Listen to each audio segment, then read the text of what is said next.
पुंडलिकवरदाय विठ्ठल श्री ज्ञानदेव तुकाराम, पंढरीनाथ भगवान की जय, माऊली ज्ञानेश्वर महाराज की जय, जगद्गुरु तुकाराम महाराज की जय, सद्गुरुनाथ भगवान की जय।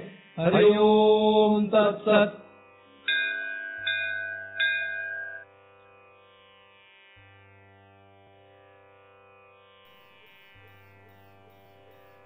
ध्यानमूलं गुरुमूर्ति, पूजामूलं गुरुपदम, मंत्रमूलं गुरुवाक्यम, मुक्तिमूलं गुरुकृपा। ब्रह्मेवाहम अहम ब्रह्म, न चाहम ब्रह्मणा पृथक्, नाहम देहो न मे देहा, केवलहम सनातन। या ठिकाणी आपण सर्वजण दृक्दृश्यविवेक या ग्रंथाचा अभ्यास करण्यासाठी एकत्रित जमलेलो आहोत। या ग्रंथाचा हेतू दृक आणि दृश्य यामध्ये विवेक करणे असा आहे। या ग्रंथाचा उपयोग साधारणपणे सर्वांसाठी नाही। या ग्रंथाचा उपयोग अशाच लोकांसाठी आहे ज्यांना दृक आणि दृश्य यामध्ये विवेक करून जन्म मरणाचा फेरा संपवण्याची इच्छा आहे। अशा लोकांसाठीच हा ग्रंथ उपयोगाचा आहे। या ग्रंथातील 5व्या श्लोकाच्या अभ्यासानंतर आपण 6व्या श्लोकाचा अभ्यास करायला सुरुवात केलेली आहे। 5व्या श्लोकामध्ये चिती या चितीचं वर्णन केलेलं आहे। चिती म्हणजे काय याचा अभ्यास 5व्या श्लोकात आहे। तो आपण मागे अनेक चिंतनामध्ये पाहिलेला आहे। या चितीची जी छाया आहे, ही चितीची छाया बुद्धीमध्ये पडते आणि मग काय होतं याचा विचार या 6व्या श्लोकामध्ये आपण करत होतो। चिती छाया आवेशतो बुद्धो, आवेश होणे म्हणजे प्रवेश होणे। चितीची छाया बुद्धीमध्ये येते। आता चित छाया असं म्हटल्यानंतर प्रतिबिंब किंवा परावर्तित झालेला प्रकाश, नाही का, परावर्तित होणारा किंवा परावर्तित झालेला प्रकाश। या श्लोकाचा जर आपण विचार केला तर या ठिकाणाहून चैतन्याचं जे प्रतिबिंब आहे म्हणजे चितीचं जे प्रतिबिंब आहे हे बुद्धीत पडलं असा जो अभ्यास आहे हा अभ्यास आपण पाहतो आहोत। चैतन्याचं प्रतिबिंब कुठे कुठे पडतं त्याचा अभ्यास जो आहे यामध्ये शास्त्रामध्ये वेगवेगळ्या रीतीने हे मांडलेलं आहे। जसं वेष्टी अज्ञानामध्ये सुद्धा चितीचं प्रतिबिंब धरतात किंवा चैतन्याचं प्रतिबिंब सांगितलेलं आहे। परंतु आता या श्लोकामध्ये चिती छाया आवेशतो बुद्धो असं म्हटल्यामुळे आपण बुद्धीत प्रतिबिंबित झालेलं चैतन्य जे आहे त्याचा विचार करतो आहोत। जेव्हा बुद्धीमध्ये चैतन्याचं प्रतिबिंब पडतं तेव्हा त्या बुद्धीचे 2 भाग मानलेले आहेत। बुद्धीमध्ये चैतन्याच्या प्रतिबिंबामुळे 2 भाग निर्माण होतात। मुळात बुद्धी ही जड असल्यामुळे तिची वेगवेगळ्या प्रकारे स्थिती करण्याचं सामर्थ्य त्या बुद्धीमध्ये स्वतःमध्ये नाही आहे। बुद्धी अशी स्वतःहूनच अहंकार आणि अंतःकरण तयार करू शकत नाही। पण जेव्हा चिती छाया म्हणजे चैतन्याचं प्रतिबिंब बुद्धीत पडतं तेव्हा त्या प्रतिबिंबाच्या शक्तीवर त्या बुद्धीचे 2 भाग होतात। बुद्धीचे 2 भाग होतात, चैतन्याचे नाही। तर बुद्धीचे जे 2 भाग झाले ते आपण मागील वेळेस विचार करत होतो। बुद्धीचा एक भाग आहे अहंकार आणि दुसरा भाग आहे अंतःकरण। अहंकार आणि अंतःकरण असे बुद्धीचे 2 भाग झाले। आता अहंकार जो आहे तो आपल्याला सर्वांसाठीच घातक आहे। म्हणजे बुद्धीच्या 2 स्थिती भानम धीस्तु द्विधा स्थिता। धी म्हणजे बुद्धी, 2 रीतीने स्थित होणे, एक अहंकार रूपाने, दुसरं अंतःकरण रूपाने। अहंकार हा वाईटच आहे, जरी तो बुद्धीतून तयार झालेला असला तरी सुद्धा, म्हणजे बुद्धीचीच ती स्थिती असली तरी सुद्धा अहंकार हा काय वाईट आहे। पण अहंकार कुठला वाईट आहे? अहंकाराचे 2 भाग आहेत। एक अहंकार जो बुडवतो आणि एक अहंकार बुडवत नाही। जो अहंकार आपल्याला बुडवणार आहे तो कुठला आणि जो अहंकार बुडवत नाही तो कुठला, असा आपण विचार करू शकतो। ज्या अहंकारामुळे आपल्याला जन्ममरणाचा फेरा लागेल आणि ज्या अहंकारामुळे आपला जन्ममरणाचा फेरा चुकेल, जसं शास्त्र सद्गुरू यांच्याशी अहम ठेवणे, यांच्यावर अहंकार ठेवणं हे चांगलं आहे। एखाद्या सत्क्रियेवर जसं शास्त्राभ्यास आहे या शास्त्राभ्यासावर म्हणजे शास्त्राभ्यास करण्याच्या प्रक्रियेवर अहंकार ठेवणं ही चांगली गोष्ट आहे, पण ती सुद्धा एका विशिष्ट मर्यादेच्या पुढे गेली की ती सुद्धा घातकच होते. म्हणजे अहंकार हा जरी सात्विक असला तरी सुद्धा तो कदाचित घातक होऊ शकतो. कारण की एखादा सात्विक अहंकार असणारा मनुष्य नको त्या सात्विक गोष्टीला जास्त चिटकून बसला तर त्याचं नुकसान होऊ शकतं. तामसी आणि राजसी अहंकार असेल तर तो आपल्याला घातकच आहे, परंतु सात्विक अहंकार सुद्धा कदाचित जास्त घातक होऊ शकतो. कारण एखाद्याने उदाहरणार्थ श्री ज्ञानदेव महाराजांच्या चरित्रावर अहंकार धरला, म्हणजे ज्ञानेश्वर महाराज म्हणजे विठ्ठलपंत आणि रुक्मिणी यांचा मुलगा, आणि मग त्यांचं जे चरित्र आहे, रेड्याकडून वेद वदवले, जड भिंत चालवली, आणि याच अहंकारामध्ये तो राहिला, तर ज्ञानेश्वरांनी काय सांगितलं इकडे तो पाहणारही नाही. कारण त्याचा अहंकार कुठे आहे? त्यांच्या चरित्रावर आहे. म्हणजे त्यांच्या चरित्रावर अहंकार धरू नये काय? तो सात्विकच अहंकार आहे, परंतु त्यांच्या चरित्रावर धरलेला अहंकार कदाचित त्याला बुडवणारा होऊ शकतो. म्हणजे त्याने चरित्रावर अहंकार धरू नये असं नाही, परंतु तो बुडवणारा होत असेल तर धरू नये, मग ते योग्य नाही. म्हणजे श्री ज्ञानेश्वरांचं जे चरित्र आहे हे फक्त एक उदाहरण म्हणून सांगतो. त्याप्रमाणे कुठलेही जगामधील सात्विक अहंकार जे आपल्याला आपल्या जन्ममरणाच्या फेऱ्यापासून वाचू शकत नाही ते सात्विक अहंकार उपयोगाचे नाहीत. म्हणून त्यांना सुद्धा आपल्याला सोडायलाच पाहिजे. अहंकार हा साधारणपणे वाईटच समजला जातो. अहंकार हा कधी चांगला समजला जात नाही. अहंकार हा सदैव कायमच वाईट समजला जातो. परंतु त्यातल्या त्यात सात्विक अहंकार जो आपल्याला पुढे पुढे घेऊन जायला मदत करेल तेवढा उपयोगाचा आहे. तो जर घातक व्हायला लागला तर तो सोडणं इष्ट आहे. अंतःकरण, अंतःकरणाचे जे दोन भाग आपण केले त्यामध्ये एक मन आणि दुसरा म्हणजे अंतःकरण चे दोन भाग, एक म्हणजे मन आणि दुसरं म्हणजे चित्त. अंतःकरणाचे आपण दोन भाग केले आपल्या समजण्यासाठी, एक चित्त आणि मन, आणि तिसरा धरलं तर अंतःकरण. म्हणजे अंतःकरण, मन आणि चित्त असं तीन भाग धरू शकतो आपण. तर यामधले तिन्ही सुद्धा आपल्याला चांगले का वाईट, तर पुन्हा जसं अहंकार हा सात्विक असतो तसं मन, चित्त आणि अहंकार, हे चित्त आणि अंतःकरण हे सुद्धा जर सात्विक असतील तर चांगलेच आहेत. आता चित्तामध्ये जे काय आहे ते आपल्या हातात नाही. आता बुद्धीची द्विधा स्थिती झाली आहे, म्हणजे दोन प्रकारे बुद्धी स्थित झालेली आहे.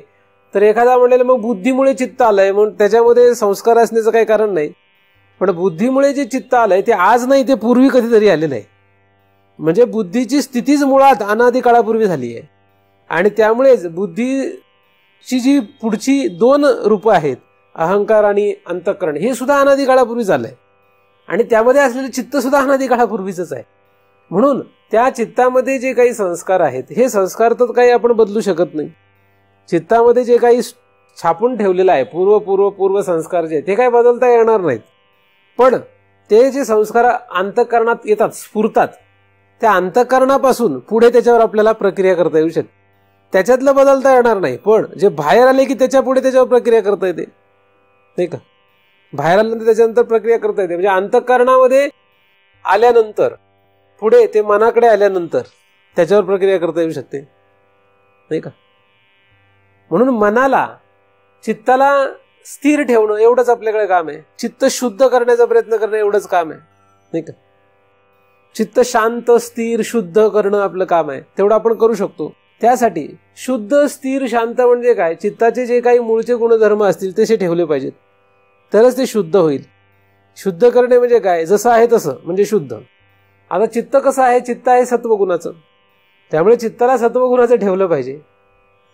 अंतःकरण सगळे जे आहेत, म्हणजे अंतःकरण, मन, बुद्धी, चित्त हे सगळे जे आहेत हे मुळातच सत्वगुणाचे आहेत. त्यामुळे सगळ्यांना सत्वगुणाचे ठेवणं हीच त्याची शुद्धी आहे. मग ते सात्विक ठेवणं हीच त्याची शुद्धी आहे. तर मनाला सुद्धा आपण काय करू शकतो? मनावर सुद्धा आपण प्रक्रिया करू शकतो. आणि मनावर प्रक्रिया जर केली तर मन ज्याप्रमाणे वागेल त्याप्रमाणे वागण्याचा विचार न करता बुद्धीच्या निर्णयाप्रमाणे मन वागू लागलं तर तसाच अहंकार होतो, आणि तसा अहंकार झाला तर मग मात्र पुढचं शरीर जे आहे ते नीट चालतं. असो, जर या मनामध्ये विकल्प आला तर त्याप्रमाणेच बुद्धी जर निर्णय देऊ लागली तर त्याप्रमाणे पुढे हा अहंकार होईल, आणि अहंकार जसा असेल तसं शरीर हलतं. मुळात स्थूल शरीर जे हलतंय ते अहंकाराप्रमाणे हलतं. जसा अहंकार तसं शरीर हलतं. एखाद्याचा सात्विक अहंकार असेल आणि त्याला वाटलं की वाराणसीला जावं, तो वाराणसीला जाऊन शास्त्र अभ्यास करू लागला. त्याचा सात्विक अहंकार त्याचं शरीर तिथे वाराणसीत घेऊन जातं आणि त्या ठिकाणी शास्त्र अभ्यास करायला लावतो. एखाद्याचा अहंकार जर अमेरिकेला घेऊन गेला आणि अमेरिकेमध्ये काहीतरी भरपूर पैसा कमवायचा आहे असा विचार करून त्या ठिकाणी जाऊन मोठमोठ्या ठिकाणी, चांगल्या ठिकाणी, वाईट ठिकाणी, जसं काही असेल त्या ठिकाणी तो काम करून पैसा कमवू लागला, तर त्याच्यामध्ये असलेला राजस अहंकारच त्याला तिथे घेऊन गेलेला आहे. एखादा गुंड प्रवृत्ती करून, चोऱ्यामाऱ्या करून, काहीतरी अपराध करून पैसा कमवू लागला किंवा काहीतरी उद्योग करू लागला, तर त्याचा तामसी अहंकारच त्याचं शरीराला तसे कामं करायला भाग पाडतोय. म्हणजे अहंकार जसा असेल तसं तो करत असतो. मग या अहंकारामध्ये जसा जसा जसा बदल होईल तसं त्याचं शरीर हलतं. अहंकार जर सत्वगुणाकडे आला तर शरीर सात्विक क्रिया करायला लागतं. अहंकार तमगुणाकडे गेला तर शरीर पुन्हा तामसी क्रिया करायला लागतं. अहंकार रजगुणाकडे आला की पुन्हा शरीर राजसी क्रिया करायला लागतं. अशाप्रमाणे जसं जसं अहंकारामध्ये बदल होतो त्याप्रमाणे स्थूल शरीर हलतं. आणि अहंकार कशामुळे स्थूल शरीराला हलवतो, तर अहंकाराला जे बुद्धीकडून निर्णय येतो त्याप्रमाणे हलवतो. म्हणजे अहंकाराचा मुळातच कंट्रोल कोणावर आहे? बुद्धीवर आहे. म्हणून बुद्धीला किंमत आहे. मनाचा सुद्धा कंट्रोल कोण घेऊ शकतं? म्हणजे बुद्धी ही दोघांचाही उगमस्थान असल्यामुळे, बुद्धी ही दोघांचंही प्रमुख असल्यामुळे असं म्हणूया. म्हणून बुद्धी दोघांवर कंट्रोल घेऊ शकते, मनावर सुद्धा आणि अहंकारावर सुद्धा. अहंकारावर कंट्रोल येणं तर फार सोपं आहे. फक्त बुद्धीने कोणावर कंट्रोल केलं पाहिजे? मनावर. बुद्धी जर मनावर कंट्रोल करेल तर आपोआपच अहंकार ताब्यात येतो. या मनबुद्धी अहंकाराच्या खेळामधून किंवा मनबुद्धी अहंकार यांच्या अंतःकरणाच्या खेळामधून वाचणं फार अवघड आहे. फार म्हणजे फार कठीणच विषय आहे खरा. हा विषय कसा आहे? फारच कठीण आहे. पण आता या ठिकाणी जे मांडलेलं आहे याच्यातून कसं वाचायचं हे काही सांगितलेलं नाही. इथे आता काही सांगितलेलं नाही. आपण फक्त हा विचार जो केला तो फक्त एक माहिती म्हणून केलाय. या श्लोकामध्ये काय लिहिलेलं आहे, श्लोकाचा जो अभ्यास आहे त्यामध्ये काय, श्लोकामध्ये असं लिहिलं आहे की चिती छाया जी आहे ती बुद्धीमध्ये पडते. चिती छायेचा प्रवेश होतो. आता चिती छायेचा प्रवेश होतो का चितीचा प्रवेश होतो? चिती छायेचा प्रवेश होतो. आरशामध्ये प्रतिबिंब पडतं का बिंब पडतं? प्रतिबिंब पडतं. आरशामध्ये बिंब पडत नाही कधीच, प्रतिबिंब पडतं. म्हणून चिती छाया प्रवेशात, चिती छायेचा प्रवेश. चिती छाया बुद्धीमध्ये प्रवेश करते प्रतिबिंब रूपाने आणि मग दोन प्रकारे स्थित होते. कोण? बुद्धी. कोण? बुद्धी दोन प्रकारे स्थित होते. आणि दोन प्रकारे बुद्धी स्थित झाली की मग पुढे सगळा संसार सुरू होतो. इथून पुढे सगळा संसार सुरू होतो. दोन प्रकारे स्थित होते. एका अहंकृती अन्यास्यात अंतःकरण रूपिणी. दोन रूपाने स्थित होते. एक अंतःकरण, एक अहंकार. अंतःकरण कशासाठी आणि अहंकार कशासाठी? अहंकार स्थूल शरीराला चालवतो. अंतःकरण कशासाठी? स्थूल शरीराकडून जे काही क्रिया होतील त्या क्रिया सूक्ष्म रूपाने साठवण्यासाठी. आणि बुद्धी कशासाठी? बुद्धीमध्ये कंट्रोलर आहे. बुद्धीमध्ये कोण नियंत्रक आहे? बुद्धी. अहंकाराने स्थूल शरीर हलतं. आणि अंतःकरणाचा उपयोग काय? मग बुद्धीचे जे दोन भाग झाले, बुद्धीने जे दोन रूपाने प्रगटीकरण केलं स्वतःच, त्याच्यामध्ये अहंकाराचा उपयोग कशासाठी आहे? तर अहंकाराचा उपयोग स्थूल शरीर हलवण्यासाठी आहे. आणि अंतःकरणाचा उपयोग कशासाठी आहे? तर अंतःकरणामध्ये स्थूल शरीराने जे काही केलं ते केलेलं सगळं साठवलं पाहिजे कुठेतरी सूक्ष्म रूपाने. ते कुठे साठवतात? अंतःकरणामध्ये, म्हणजे चित्तामध्ये साठवतात. आणि चित्तामध्ये जे साठवलेलं आहे ते लगेचच अहंकाराकडे जाता येत नाही. म्हणून चित्तातून ते पहिलं वर आलं की त्याला अंतःकरण म्हणतात. आणि मग जे वर आलेलं आहे म्हणजे स्फुरलेलं जे आहे ते दोन प्रकारचं असू शकतं. एक असू शकतं चांगलं, एक असू शकतं वाईट, किंवा एक असू शकतं संकल्पात्मक, एक असतं विकल्पात्मक. मग जे संकल्पात्मक किंवा विकल्पात्मक असं आपण म्हणतो त्यालाच म्हणतात मन. म्हणजे अंतःकरणाचा तीन रूपाने आहे. अंतःकरणालाच तीन नावं आहेत. ही चित्त म्हणजे अंतःकरणाच्या ज्या भागामध्ये स्थूल शरीराने केलेल्या क्रियांची प्रतिक्रिया छापून ठेवली जाते सूक्ष्म रूपाने, संस्कार रूपाने, त्याला म्हणायचं चित्त. अंतःकरणाला चित्तामधले जेव्हा प्रतिक्रिया फलोन्मुख होतात तेव्हा त्याच्या अंतःकरणामध्ये येतात तेव्हा त्याला अंतःकरण असं म्हणतात. स्फुरणात्मक ते. आणि ते जे स्फुरण आहे पूर्व कर्माची जी प्रतिक्रिया आता फलोन्मुख झालेली आहे, ती जी प्रतिक्रिया आहे, जी स्फुरण पावली आहे म्हणजे फलोन्मुख झाली आहे, ती दोन प्रकारची असते, एक संकल्पात्मक, एक विकल्पात्मक. आता संकल्पात्मक किंवा विकल्पात्मक या दोन्हीपैकी एका प्रतिक्रियेला बुद्धी काय करणार आहे? निर्णय देणार आहे, त्याच्यावर निश्चय करणार आहे. मग बुद्धीने ज्याच्यावर निश्चय दिला त्याप्रमाणेच अहंकार काम करतो. बुद्धीच्या निश्चयाशी अहंकाराला घेणं देणं नाही, अहंकाराला कशाशी घेणं देणं नाही. अहंकार उलट आंधळा आहे. अहंकार कसा आहे? आंधळा आहे. मग तो जरा आंधळा असेल आणि आपण जर त्याच्यासोबत राहिलो तर आपण कसे होणार? आंधळे. अहंकारला काही कळत नाही, अहंकार काही नाही, अहंकार बुद्धी म्हणेल तसं करतो. बुद्धी कशाप्रमाणे करते हे कोणाच्या हातात आहे? बुद्धीने कसं वागावं हे कोणाच्या हातात आहे? अहंकाराच्या नाही, तिच्याच हातात आहे. तिने मनाच्या संकल्पाप्रमाणे वागावं का विकल्पाप्रमाणे वागावं? मनामध्ये आलेलं जे काही स्फुरण आहे, अंतःकरणाकडून आलेलं स्फुरण, ते कुठलं संकल्प आहे आणि कुठला विकल्प हे बुद्धीने ठरवलं पाहिजे. पण मन कशालाही संकल्प म्हणेल, कशालाही विकल्प म्हणेल, पण बुद्धीने त्याचा निर्णय केला पाहिजे आणि तो निर्णय बुद्धीला करता येत नाही. मन कशाला संकल्प म्हणतं? मन म्हणतं झोपून राहा, जाऊ दे, उठायचंच नको, आता 8 वाजले तरी झोपून राहा, असं मन म्हणतं. आता मनाने जेव्हा म्हटलं की 8 वाजेपर्यंत झोपून राहा, तेव्हा बुद्धी काय म्हणते? बुद्धी म्हणते नको झोपू, किंवा बुद्धी म्हणते झोप. म्हणजे मनाने केलेला 8 वाजेपर्यंत झोपण्याचा संकल्प बुद्धीवर अवलंबून आहे. तो संकल्प ठरवायचा का विकल्प ठरवायचा हे कोणावर अवलंबून आहे? बुद्धीवर अवलंबून. काही तर मनाचे संकल्प इतके भारी असतात बुद्धीसमोर, ते इतके श्रेष्ठ असतात की ते विकल्प असूनही बुद्धीला तो संकल्पच वाटतो. बुद्धीला तो संकल्पच वाटतो, तो विकल्प वाटतच नाही. कोणाला? बुद्धीला. आणि त्याप्रमाणेच अहंकार स्थूल शरीराला हलवतो. असे कितीतरी शरीराच्या क्रिया आहेत की ज्या मनातून आल्यानंतर बुद्धीने सरळ त्याच्यावर निश्चय केलेला आहे. त्या विकल्पात्मक वाटतच नाही बुद्धीला. ते विकल्पात्मक वाटणं किंवा संकल्पात्मक वाटणं यासाठी गुणांमध्ये बदल व्हावा लागतो. 3 गुणांमध्ये जेव्हा बदल होईल तेव्हाच हा फरक जाणवायला लागतो. जिथपर्यंत मनुष्य एकदम तामसी आहे, तामसी मनुष्य आहे, रज आणि सत्वगुणाचं प्रमाणच त्याच्याकडे नाहीये, तेव्हा मनाने केलेले सगळे विकल्प त्याची बुद्धी संकल्पच ठरवते आणि त्याच्याकडून तशी तामसी कार्य करून घेते. त्याचप्रमाणे जेव्हा एखादा पूर्णतः राजसीच असतो तेव्हा सुद्धा मनामधले विकल्प सगळे बुद्धी संकल्पच ठरवते आणि त्याच्याकडून सगळे राजसी कामं करून घेते. सत्वगुणाचं असेल तर त्याचे पुन्हा विकल्प, आता हे सात्विक विकल्प आहेत, हे विकल्प बुद्धी संकल्पच ठरवते आणि तशी त्याच्या अहंकाराने सात्विक क्रिया घडून घेते. तिन्ही गुणामध्ये हा खेळ चालतो. कितीतरी अशा सात्विक क्रिया असतात की ज्या खऱ्या विकल्पात्मक असतात, पण तो सत्वगुणाचा असल्यामुळे बुद्धी त्याला त्याच्या त्या विकल्पाला संकल्प ठरवते आणि तसेच अहंकार धरून तशाच क्रिया केल्या जातात.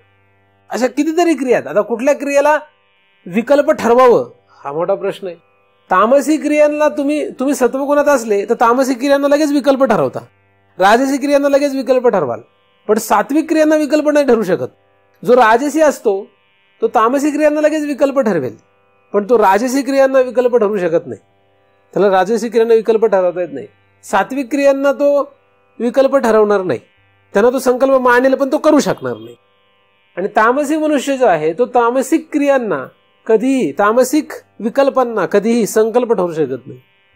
संकल्प तो ठरूच शकत.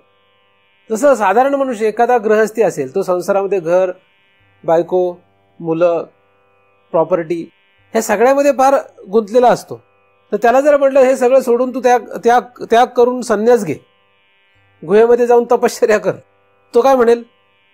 ह्याची गरजच नसते, ह्याची काही गरजच नसते, हे योग्य नाहीच आहे. कितीतरी साधू दाखवून तुम्हाला, मी जे गृहस्थी होते त्यांना मुलं बाळ होती आणि ते साधू होते, असं लगेच तो काय करेल? तुम्ही सत्वगुणाचं सांगितल्यामुळे तो तुम्हाला सात्विक प्रमाण देईल. म्हणजे तो जे करतो त्याला त्या विकल्पाला तो संकल्प ठरूच शकत नाही. आता हे जरा सत्वगुणाकडे जर त्याला बोट दाखवलं तर, आता त्याला जर तमगुणाकडे बोट दाखवलं तर तरी तो करणार नाही, तेही करणार नाही. म्हणजे तो जो राजसी मनुष्य तो तामसी काम करू शकत नाही आणि सात्विकही करू शकत नाही. जो सात्विक आहे तो राजसी करू शकत नाही आणि तामसी करू शकत नाही. जो तामसी आहे तो राजसी करू शकत नाही, सात्विक करू शकत नाही. असा हा खेळ आहे. आणि हा एवढ्या ह्या बुद्धीवर चालतो सगळा. हा सगळा खेळ बुद्धीवर सुरू आहे. आणि बुद्धीवर का सुरू आहे तर बुद्धीमध्ये चैतन्याचं प्रतिबिंब. हा सुरू काय इथे या बुद्धीमध्ये, हा सुरू काय? बुद्धी मुळात जड आहे. त्याच्या बुद्धीमुळे तयार झालेली तिचे 2 लेकरं जे ती सुद्धा जड आहेत.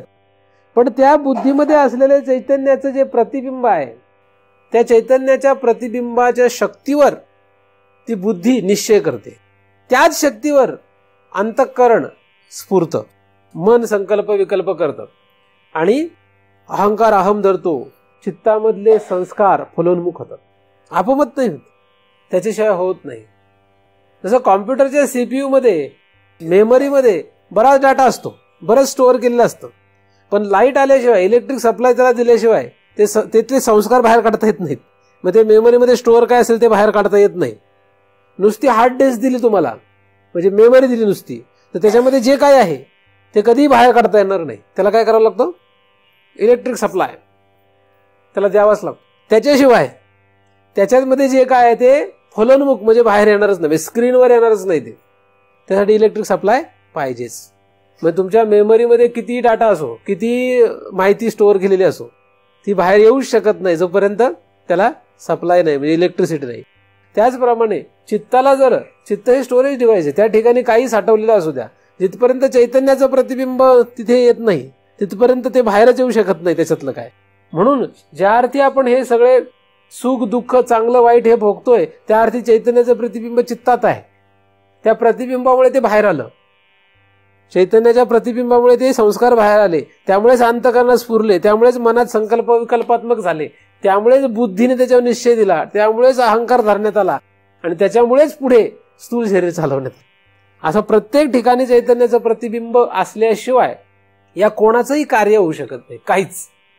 मग ते राजसी असो, तामसी असो किंवा सात्विक असो, कुठलं कार्य आहे कुठलंही असो, सात्विक असो का तामसी असो, हे तिन्ही सुद्धा जी कार्य आहेत ती या चित छायामुळेच होतात. चिती छाया समावेशात किंवा चिती छाया आवेशतो बुद्धो भानम दिस्तू द्विधा स्थिता एका अहंकृतीर अन्या स्यात अंतःकरण रूपिणी. अशा रीतीने 2 रूपाने बुद्धी या ठिकाणी प्रवेश करते आणि बुद्धीचा हा खेळ आपल्याला समजून घ्यायचा आहे. बुद्धीवर जो लक्ष देऊ शकतो त्याला स्थूल शरीराशी काही घेणं देणं राहणार नाही. बुद्धीवर लक्ष देता आलं पाहिजे. बुद्धीवर लोक सगळेजण जे मरतायत, अनंत जन्म आपण जे गटांगळ्या खात आलोय, हे फक्त हा खेळ लक्षात न घेतल्यामुळे. आता चिती छाया म्हणजे चैतन्याचं जे प्रतिबिंब आहे, प्रतिबिंबित चैतन्य आणि बुद्धी, ह्या दोघांचा परस्पर संबंध आहे. कसा संबंध झालेला आहे की बुद्धीचे जे काही गुणधर्म असतील ते त्या चैतन्याच्या प्रतिबिंबावर आरोपित होतात आणि चैतन्याचे जे काही गुणधर्म असतील ते त्या बुद्धीवर आरोपित होतात. ह्याला अनन्य अध्यास म्हणतात. आणि या अनन्य अध्यासामध्ये सगळं जगत आहे. याचा त्याच्यावर आरोप आणि त्याचा त्याच्यावर आरोप. आता बुद्धीचे काय गुणधर्म आहेत, बुद्धी कशी आहे आणि चैतन्य कसं आहे, त्यातलं चैतन्य कसं आहे आपण आधीच पाहिलंय. चैतन्याचं प्रतिबिंब कसं आहे हे पाहिलेलं नाही. चिती म्हणजे काय हे पाहिलंय, पण चिती छाया कशी आहे हे पाहिलेलं नाही. चिती छायेचा आपण काही विचार केलेला नाहीये. सूर्याच्या प्रकाशाचा विचार केला, पण सूर्याचा प्रकाश जेव्हा प्रतिबिंबित होतो तेव्हा तो कसा होतो याचा आपण थोडा विचार केलेला आहे या श्लोकामध्ये. की जेव्हा सूर्याचा प्रकाश आरशामध्ये घेतला जातो तेव्हा आरशामध्ये तो विशेष होतो. प्रतिबिंब हे विशेष होत असतं. आरशाच्या समोर तुम्ही उभे राहिले की तुम्ही कसे दिसता, जसे आहे तसे दिसत नाहीत. मग कसे दिसता? जसा आरसा असेल तसं दिसता. पहिलं उत्तर, जसा आरसा आहे तसे दिसता. आरसा जर अंतर्वक्र असेल तर तुम्ही वेगळे दिसाल, बहिर्वक्र असेल तर तसे वेगळे दिसाल, मळलेला असेल तर तसे दिसाल. म्हणजे आरशाच्या समोर तुम्ही उभे राहिले तर कसे दिसता असा प्रश्न केला तर काय उत्तर आहे? आरसा जसा असेल तसं दिसणार, हे पहिलं उत्तर आहे. आरसा जसा असेल तसं. म्हणजे तुमच्या प्रतिबिंबावर आरशाचे गुणधर्म आरोपित झालेत, ठीक नाही? बरोबर का नाही? झाले. आता हे जे प्रतिबिंब आहे या प्रतिबिंबावर आरशाचे गुणधर्म आरोपित झालेले आहेत. आरशाचे, आता आरसा, आता मुळात ज्या ठिकाणी तुमचं प्रतिबिंब दिसतं ते प्रतिबिंब आहे का आरसा आहे? तो आरसा आहे. म्हणजे त्या आरशाच्या त्या भागावर काय आरोपित झालंय? तिथे प्रतिबिंब आरोपित झालंय. प्रतिबिंबावर आरशाचे गुणधर्म आणि आरशाच्या ज्या भागावर ते प्रतिबिंब असतं तेवढ्या आरशाच्या भागावर काय प्रतिबिंबित आहे? बिंब प्रतिबिंबित झालंय. म्हणजे बिंबाचे गुणधर्म आरशावर आरोपित तेवढ्या भागावर. बिंबाचे गुणधर्म आरशाच्या त्या भागावर आरोपित आहेत आणि त्या प्रतिबिंबावर, बिंबावर नाही, त्या प्रतिबिंबावर आरशाचे गुणधर्म आरोपित आहेत. बघा, बिंबाला काही संबंध नाहीये. अनन्य अध्यास कसा होतो? बिंबाचा काही संबंध नाही. बिंबाचं प्रतिबिंब आरशात ज्या भागावर पडतंय तेवढ्या आरशाच्या भागावर बिंबाचे गुणधर्म आरोपित होतात, एक भाग.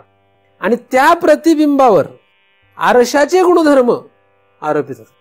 आता बिंबाचं जे प्रतिबिंब पडलंय ते प्रतिबिंब म्हणजे आरशाच्या ज्या भागावर, आरशाच्या ज्या भागावर प्रतिबिंब पडलेलं आहे, म्हणजे आरशावर बिंबाचा काय झालाय? आरोप झालेला आहे. बिंबाच्या गुणधर्माचा आरोप आरशावर झाला. आता तो जो आरोप आहे तो सुद्धा नीट झालेला नाही. तो 3 रीतीने झालाय आरशामध्ये. एक म्हणजे उलट, बिंबाचा उजवा हात तिथे डावा दिसतोय, म्हणजे आरोप केला तर केला, तो कसा केलाय? उलटा केलाय, उलट झालाय. आरोप काय झालाय? उजव्याचं डावं केलंय, एकाचं 2 केलंय आणि तिथे नसताना तिथे आहे असं दाखवतोय. आहे दाखवतो म्हणजे आहे हा गुणधर्म कोणाचा आहे? अस्तित्व हा गुणधर्म बिंबाचा आहे. हात उजवा डावा जे काही प्रकार आहे तो बिंबाचा आहे आणि एकपणा हा गुणधर्म बिंबाचा आहे, पण तो 2पणाने दाखवतोय. तर असे जेव्हा बिंबाचे गुणधर्म आरशावर आरोपित होतात तेवढ्या व्यापलेल्या म्हणजे बिंब रूपाने, प्रतिबिंब रूपाने व्यापलेल्या भागावर आरशाच्या जेव्हा बिंबाचे गुणधर्म आरोपित होतात तेव्हा ते तसेच्या तसे होतात असं नाहीये. जेव्हा सूर्याचा प्रकाश आरशात पडतो तेव्हा तो प्रकाश तसाच्या तसा तिथे पडत नाही, तो विशेष होऊन जातो, विशेष झालेला असतो. तसं प्रतिबिंब जेव्हा आरशात पडतं तेव्हा ते विशेष झालेलं असतं. म्हणजे उजव्याचं डावं, एकाचे 2, नसताना दिसणं, असे हे सगळे विशेष काहीतरी दिसायला लागतं. म्हणून प्रतिबिंबाचा उजवा हात म्हणजे बिंबाचा डावा असतो. पण प्रतिबिंबाला एखादा खरं समजू लागला तर उजव्याचं डावं झालं नाही का? उजव्याचं डावं होईल का नाही? आणि आरसा जर मळाला, अधिक आरसा मळालेला असला तर तो प्रतिबिंबाला खरं समजत असल्यामुळे आणि अध्यास म्हणजे त्याचे गुणधर्म याच्यावर धरत असल्यामुळे तर प्रतिबिंब मळालेलं आहे असं समजेल. असा एवढा तोटा येते. म्हणजे चिती छाया आवेश जेव्हा होतो तेव्हा काही साधं काही झालेलं नाही, इथं फार मोठा गोंधळ झालेला आहे. चिती छाया आवेश तो बुद्धो, बुद्धीमध्ये चितीची छाया आल्यानंतर म्हणजे प्रतिबिंब पडल्यानंतर त्याचे 2 भाग होणं हा एवढा नुसता प्रकार घडलेला नाहीये. नुसतं एवढंच घडलं असतं तर बरं आहे. एवढंच फक्त घडलं असतं तर काही अडचण नव्हती. त्याच्या पुढे जो गोंधळ आहे तोच खरा गोंधळ आहे आणि तो कसा सोडवायचा हा मोठा प्रश्न. हा गोंधळ संपवायचाच कसा हाच महत्वाचा प्रश्न. परमार्थ फक्त एवढाच. काय करावं लागेल?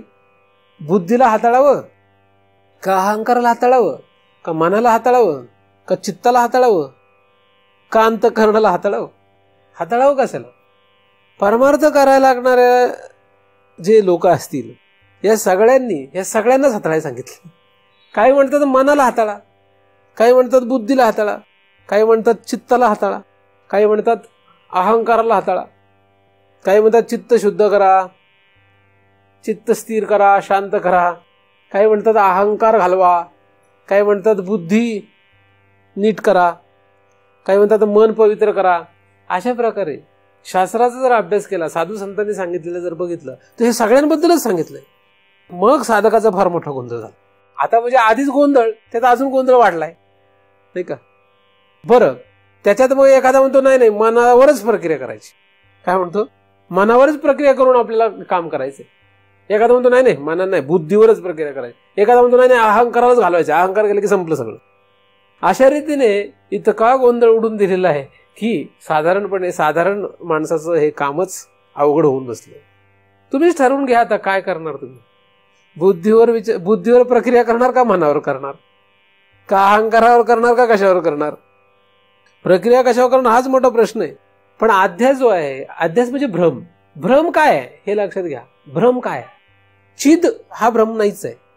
चिदचा आपला काही संबंधच नाही सध्या. चिद छाया, सूर्याचा काही संबंधच नाहीये.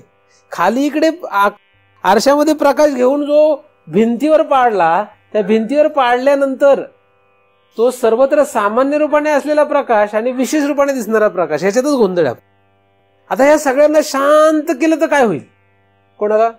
अहंकाराला शांत केलं, बुद्धीला शांत केलं, मनाला शांत केलं, चित्ताला शांत केलं तर होईल काय नक्की? शांत केलं तर होणार काय? शांत करणं म्हणजे काय? स्थिर करणं म्हणजे काय? यांना काय करणार नक्की तुम्ही? काय नक्की प्रक्रिया अवलंबावी हे तुम्ही सगळीकडे शोधत राहा. फक्त इतके पर्याय, इतके उपाय, याचा हिशोबच नाही काय. मग हे करू का ते करू, ते करू का ते करू, असा एवढा गोंधळ उडालेला आहे परमार्थामध्ये. व्यवहार तर राहिला पाहिजे. एखादा हे पाहून वैतागून म्हणेल जाऊ दे मृदे, आपला संसार करू मस्त, कशाला डोक्याला त्रास. कुठलीही चिती आली आणि काय बुद्धी निर्माण झाली आणि काय अहंकार आला आणि अंतःकरण आलं, काय घेणं देणं नाही. आपलं खा प्या आणि मजेत राहा, असा एखादा विचार करू शकतो. एवढा क्लिष्ट प्रकार, एवढा गोंधळ, क्लिष्टपणा, क्लिष्ट झालं नाही. मुळात हे सगळं संसार हा क्लिष्टच आहे. संसार म्हणजे काय? सगळे शोधताय, काहीच कळत नाही काय आहे नक्की. सगळेच शोधताय जगामध्ये, सगळी शास्त्र संसार शोधतायत. काही शास्त्र संसार भोगतायत आणि काही शोधतायत. काही भोगतायत, काही शोधतायत, काही शोधून भोगतायत. उदाहरणार्थ संगीत हे शास्त्र आहे. आता संगीत हे शास्त्र काय करतंय? नवनवीन शोधतंय म्हणजे, आणि शोधून पुन्हा ते वेगवेगळे राग भोगतंय. पाकशास्त्र आहे, वेगवेगळे पदार्थ शोधतंय आणि पुन्हा ते, म्हणजे जगामध्ये शोध आणि भोग एवढंच सुरू आहे. शोध आणि भोग, शोधायचं आणि भोगायचं, शोधायचं आणि भोगायचं, त्या आनंदात राहायचं. शोध घ्यायचा आणि त्या शोध घेतल्याचा भोग घ्यायचा, आनंद व्यक्त करायचा. याच्यामध्ये अख्खा संसार आहे. आपणही या ठिकाणी याचा शोध घेतला आणि त्याचा भोग घेऊन आनंदात राहिलो तो रमलो नाही का. खरं काय आणि खोटं काय माहितच नाही. चितचा इथे प्रश्न नाहीये. चित छाया, कोणाचा प्रश्न आहे? चित छाया. पण चितचा प्रश्न नाही. मग एखादा म्हणजे आम्ही चित आहोत असं म्हटल्याने काही होत नाही. आता नाहीये तुम्ही चित, होते. कारण लोक म्हणतात अहम ब्रह्मास्मी आणि तत्वमसी, परमार्थ संपला. पण ते तात्पर्य आहे, शेवट आहे ना तो. तिथे जायचंय आपल्याला. शाळेत बालवाडीत प्रवेश घेतला आणि 10वीतून बाहेर पडणारा मुलगा पाहिला म्हणजे काय पहिलीतला मुलगा 10वी पास झाला काय? त्याला 10वी पास करायची, मग त्याला त्या प्रक्रियेतून जायचं आहे. तसं आपल्याला चिद आपण आहोत हे जरी खरं असलं तरी सुद्धा आता मात्र आपण चिद राहिलेलो नाही. अनंत जन्माचा गोंधळ आपण घालून बसलो, म्हणून आता आपलं चिद रूप गेलंय. चिदानंद रूपम शिवोम शिवोम आपण राहिलेलो नाही. जरी ते निर्वाण षटकामध्ये म्हटलेलं असलं तरी ते अनुभवामध्ये येण्यासाठी त्याला आपल्याला ह्या सगळ्याचा अभ्यास करावाच लागणार आहे. हा क्लिष्टपणा त्यातला सोडावा, ही गुंतागुंत सोडावीच लागणार आहे. संसाराच्या गुंतागुंतीपेक्षा ही गुंतागुंत फार सोपी आहे. संसाराच्या गुंतागुंतीपेक्षा ही गुंतागुंत फार सोपी आहे. पण माणसाला संसाराची गुंतागुंत सोडवण्यामध्ये मजा वाटते. कारण आवडीचा विषय असले काय होतं, क्लिष्ट वाटत नाही. विषय क्लिष्ट केव्हा वाटत नाही? तो आवडीचा असला म्हणजे. जो आवडीचा विषय नाही तो काय वाटतो? क्लिष्ट वाटतो. एखाद्या माणसाला संगीत या क्षेत्राची आवडच नाही, उदाहरणार्थ काही आवड नाही त्याला, आणि त्याला एकदम सुगम संगीतामध्ये किंवा एकदम शास्त्रीय गायनाच्या कार्यक्रमामध्ये नेऊन बसवलं, आता काय होईल? त्याला काय वाटेल? ते तो म्हणजे काय घासात आणतोय, याचं डोकं दुखायला लागेल. काय होईल? याचं डोकंच दुखायला लागेल. पण ते गाणं कुठलं आहे? शास्त्रीय गाणं, आणि ह्याचं डोकं दुखतंय. पण शास्त्रीय गाण्यामध्ये ज्याला रस आहे, ज्याला माहिती आहे, त्याला तिथे नेऊन बसवलं तर त्याचा आनंद काय होईल? द्विगुणित होईल. तो उलट नाचू लागेल त्या आनंदाने, नाही की नाही? म्हणजे कुठल्याही विषयाची क्लिष्टता कशावर अवलंबून आहे? आवडीवर अवलंबून आहे. म्हणून परमार्थ हा आवडीवर अवलंबून आहे. सवड काढून तुम्ही इथे आलेलं असले तर येऊ, सवडीचा परमार्थ नाही. कशाचा परमार्थ आहे? आवडीचा परमार्थ. आवड पाहिजे. तर काही लोकांना सवड मिळाली म्हणून आले. समजा लग्न आलं असतं, कोणाचं सवड मिळाली नसते मग आले नसते. दुसरं काहीतरी लागलं असतं काम तर आले असते का? सवड नाही मिळेल, नाही आलो. आवड असती तर ते काम सोडून आले असते. आवड आहे ना, आवड आहे म्हटलं मग तो कारण सांगू शकत नाही. सवड असली म्हणजे मग त्याला कारण निघतात. सवडीचा विषय असेल तर कारण निघतात आणि आवडीचा विषय असेल तर कारण निघत नाही. काय व्हायचं ते हो. म्हणजे याचा तुम्ही चिंतन ऐकायला या असं नाही सांगत आहे. परमार्थ करणं हा आवडीचा विषय, चिंतन ऐकणं हा त्यातला एक भाग आहे. ज्ञानेश्वरी वाचावी तर कशी वाचावी? आवडीने. नाम घेतलं तरी कसं घ्यावं? आवडीने. नाही तर आता वेळ मिळाला, दिवसभर काही काम नाही, आता नामस्मरण करतो, ही झाली सवड. वेळ मिळालाय, काही दुसरं काम नाही म्हणून ज्ञानेश्वरी वाचतो, ही काय झाली? सवड. त्याचा उपयोग नाही. क्लिष्टता कशावर अवलंबून आहे? मी हा विषय क्लिष्ट हे सांगितलं, पण हा क्लिष्ट केव्हा वाटणार नाही? आवड असली की वाटणार नाही. आता प्रत्येक जण म्हणतील आम्हाला आवड आहे. तुम्हाला क्लिष्ट वाटतोय का? तुम्ही म्हटले हो तर काय नाहीये, आवड नाहीये. आणि तुम्ही म्हटले, आता प्रत्येक जण म्हणतील काय नाही, क्लिष्ट अजिबात वाटत नाही, एकदम सोपा विषय. विषय कसा आहे? कसा आहे विषय? एकदम सोपा आहे. का तुम्ही जर म्हटले सोपा नाही वाटत आहे, मग काय गडबड झाली तुमची? आवडीची गडबड झाली. आवड नाहीये, कुठेतरी आवड हरपली आहे. आवड कुठे आहे? बायकोमध्ये, नवऱ्यामध्ये, पैशामध्ये, मुलांमध्ये, नातवांमध्ये. नको नको तिथे आवड आहे म्हणून इथली आवड नाही म्हणलं तर क्लिष्ट विषय. हा विषय क्लिष्ट का झाला? आवडीमुळे क्लिष्ट झाला, आवड नाही. आवड का नाही? कारण दुसरीकडे आवड आहे. ज्याला पॉप म्युझिक आवडतं त्याला शास्त्रीय संगीतात क्लिष्ट वाटतं. ज्याला शास्त्रीय संगीत आवडतं त्याला पॉप म्युझिक क्लिष्ट वाटतं. कारण कुठे आवड आहे त्याच्यावर अवलंबून. म्हणजे आवड दुसरीकडे जात असते. आवड तर असतेच प्रत्येकाकडे, पण ती आवड कुठे असते? दुसरीकडे असते. हा विषय क्लिष्ट काय आहे? वेदांत क्लिष्ट का वाटतो लोकांना? कारण की आवड दुसरीकडे आहे. तिकडची आवड काढली की इकडे हा विषय क्लिष्ट राहणार नाही. आता इकडची आवड वाढवण्यासाठी काय करावं असा प्रश्न नाही का? आम्हाला आवड वाढवायची आहे तर काय करावं? काय केलं म्हणजे इकडची आवड वाढेल? बरं काहीतरी करावं लागेल नाही का? इकडची आवड वाढवण्यासाठी काय करायला पाहिजे? काय केले म्हणजे वाढेल का नको वाढवायला? आवड वाढवायची आहे तर काय करावं लागेल? अवांतर विषय सुरू आहे आपला थोडा, परंतु हा क्लिष्ट विषय समजण्यासाठी त्याची गरज आहे. काय करावं लागेल आवड वाढवण्यासाठी? आत्ताच सांगितलं मी उत्तर. सवड काढावं लागेल. काय करावं लागेल? आत्ताच 2 मिनिट पण आलं उत्तर सांगून. म्हणजे बघा किती क्लिष्ट विषय. आवड वाढवण्यासाठी काय करावं लागेल? किती मिनिट झाले? 2 मिनिट पण आले उत्तर देऊन त्याचं. पण ते उत्तराच्या पुढे अजून एक प्रश्न आहे माझा, म्हणून मी ते उत्तर देत नाही. आवड का नाहीये? दुसऱ्या रीतीने प्रश्न विचारला. आवड का नाहीये? याची आवड का नाहीये? नाही, हा क्लिष्ट का वाटतोय? आवड नाहीये म्हणून. बरं आवड का नाहीये? आवड दुसरीकडे आहे म्हणून. आता आवड दुसरीकडे आहे म्हणून येतात आवड वाटत नाही. मग आवड जी दुसरीकडे आहे, जिथे आवड आहे त्या ठिकाणी काय दोष आहे हे शोधा. मग तिथली आवड निघून जाते. ज्या ज्या ठिकाणी आवड वाटते आपल्याला त्या ठिकाणावर काय दोष आहे याचा जर विचार करू लागले तर आपोआप तिथली आवड संपते. आणि आवड तिथली संपली की दुसरीकडे कुठेतरी जाणार आहे नाही का? आपोआप तिला दुसरीकडे कुठेतरी जागा बघेल ती. मग दुसरीकडे जर आवड निर्माण झाली तिथे काय दोष आहे शोधा. मग तिसरीकडे जाईल, तिसरीकडे, चौथीकडे, पाचवीकडे, अशी वेगवेगळ्या ठिकाणी जात राहील ती. मग महाराजांकडे येईल, महाराजांवर आवड निर्माण झाली, मग महाराजातले दोष शोधा नाही का? चालेल का? मग अशी आवड बदलत बदलत कुठं आली? महाराजांवर आली, शास्त्रावर आली, मग शास्त्रातले दोष शोधा. महाराजातले दोष शोधा. शास्त्र आणि सद्गुरू यांच्यामध्ये दोष शोधत बसू नका. ती आवड राहिली तर चांगली असते. पुढे जाऊन आपोआप त्याचा परिणाम काय व्हायचा तो होतो. कारण आपल्याला आवड कुठपर्यंत आणून थांबवायचंय? शास्त्र सद्गुरू इथपर्यंत आवड यावी आणि तिथे थांबावी. पण हे काय असं काही एकदम थोडी होणार आहे. एकदा सद्गुरू किंवा शास्त्रावर आवड निर्माण झाल्यानंतर ती तिथेच राहील असं काही गॅरंटी नाही. ती मध्ये मध्ये दुसरीकडे पण जाणारच आहे. जिथे जिथे जाते आवड आपली, जिथे जिथे आपल्याला आवड निर्माण होते त्या त्या ठिकाणचे दोष पाहायला शिका.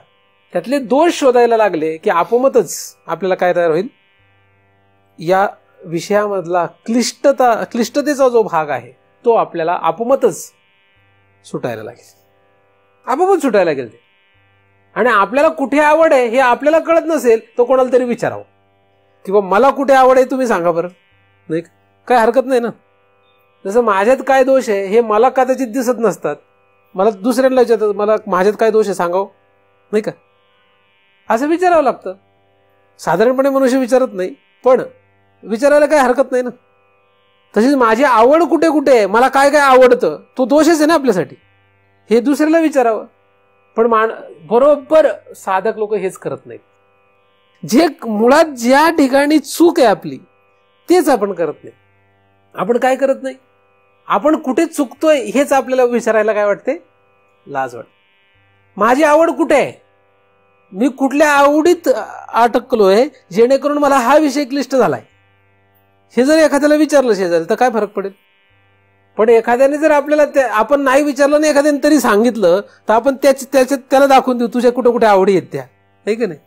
म्हणजे आपण आपली आवड काढणं तर बाजूलाच, उलट काय करू, त्याचा पूर्ण उद्धार करून टाकू. म्हणजे एखाद्याला जर म्हटलं की तू फार पैशात अडकलेलं दिसताय, त्याने बळच आपल्याला आवड दाखवली आपली, आपण विचारली होती का, नाही, पण त्याने दाखवली तुम्ही फार पैशात अडकलेलं दिसताय, तर आपण लगेच त्याला काय ऐकू, हा तुलाही शाणा लागून गेला, तू कुठं कुठं अडकलाय सांगू का. म्हणजे आपण तो तर बुडतोच आहे, आपणही बुडतोच आहे. साधक जर व्हायचं असेल तर एकदम सोपं गणित आहे. एक तर स्वतःची आवड कुठल्या ठिकाणी आहे हे शोधा, जेणेकरून हा विषय क्लिष्ट झालाय, म्हणजे हा आवडीचा राहिलेला नाही, कारण आवडीचा नाही म्हणून क्लिष्ट आहे. एक तर स्वतःच स्वतः शोधा, नाहीतर दुसऱ्या आपल्या सभोवतालच्या लोकांना विचारा, योग्य व्यक्तींना विचारा, कोणालाही विचारू नका. कारण सभोवतालच्या म्हणले शेजारच्या सगळ्या घरांमध्ये पत्रिका घेऊन फिरले कागदाची आणि सांगा बरं मला कुठं कुठं आवड आहे लिहून द्या बरं, असं म्हणलं तर उपयोग नाही. म्हणजे कुठल्या व्यक्तीला विचारावं हे सुद्धा योग्य व्यक्तींना विचारा, आपण आपली आवड कशामध्ये आहे, जेणेकरून आपल्याला इकडे आवड राहिली नाही, जेणेकरून हा विषय क्लिष्ट झालेला आहे. असो, अवांतर विषय सोडून देऊया, पुन्हा आपल्या विषय कळू. तर हा विषय कसा आहे, क्लिष्ट आहे. क्लिष्ट कसं काय आहे, त्याचं कारण आहे चितीमुळे का नाही, चितीमुळे नाही तर बुद्धीमुळे. बुद्धीमुळे हा क्लिष्ट आहे.